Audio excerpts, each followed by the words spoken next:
Good morning, it's Ian Coleman from PIA-First. Today is the 11th of April 2018. Today we're going to be talking about dollar yen. We're actually going to be taking a short trade, or looking at taking a short trade in this currency pair. But we're going to break down the time frames. But firstly, I just want to quickly go through our disclaimer. All the material in this video report is regarded as educational and is for educational purposes only. There's no guarantee that any of its content will result in profit, and you should all be aware that trading involves risk. Trading option CFDs and spot foreign exchange can result in profits as well as losses. For our full disclaimer, please go to www.pia-first.co.uk/disclaimer, and there you'll see both our disclaimer and our risk warning. So dollar yen. Now we have seen quite a decent recovery in this currency pair, but we do believe that that is going to be limited, and there's good chance for at least a correction to the downside. So as always, we're going to break down the time frames. So firstly, we're going to go to the monthly chart. Here we can see potential for a bullish reverse head and shoulders. So this being the left shoulder, this then moving down to the lows to produce the head, and then the rally up, and then another correction to the downside to the right shoulder. Obviously saw some stalling near this 50% pullback level around about 10065. We then saw an impulsive move to the upside, and then again this corrective move lower. Now there are some people being quite speculative, saying that there is scope for a move towards this 61.8% pullback level around about 95, the figure. So basically this being the impulse leg, this being the AB leg, this being the CD leg, and then this being the this being the BC leg, and then this being the CD leg to the downside. So impulse, corrective, corrective, corrective, before we see a move to the upside.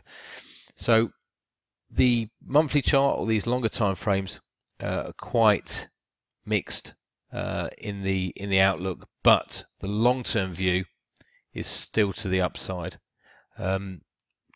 If we look to the daily chart, here we can see that last leg, and this is what we're talking about, the this being potentially part of the CD leg.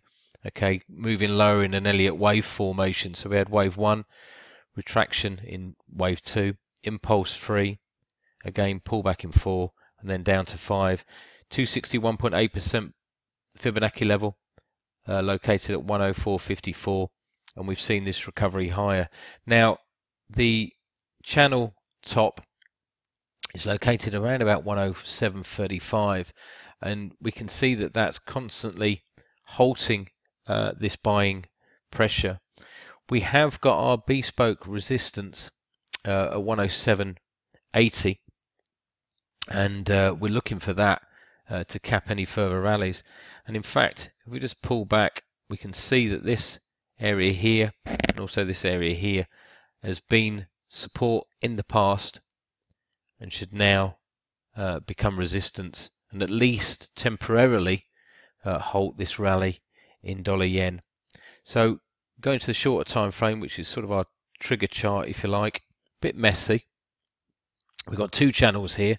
This was the impulse move to the upside, then a move lower, and then this impulse move again to the upside. Pretty mixed, volatile trading. An AB equals CD formation is located here at 108, the figure. We've also got trendline resistance, so let's just drop this one off for the time being, so it makes it a little bit clearer. Okay, and then we've got trendline resistance coming up here at 108.06, so just above this AB CD corrective pattern. And then, as I said previously, we've got our bespoke resistance at 107.84. So selling into this range for at least a corrective move to the downside is going to offer quite good risk reward. We've got the potential again for a reverse head and shoulders. So this would be the left shoulder, this would be the head, and then a move lower from here would then produce this right shoulder. So we're not looking to outstay our welcome on this short trade, and this area here is going to be our profit target. So our call for this week is to sell rallies, or we're going to be selling rallies in dollar yen at 107.85. We've got a stop placed at 108.40. Our first target is our bespoke support, which is here, which is 106.65. And if we break there, our second target level, and it's only just really below, is going to be 106.35. Okay, I hope you enjoyed the analysis, and we'll be back soon with some more reports for Orbex.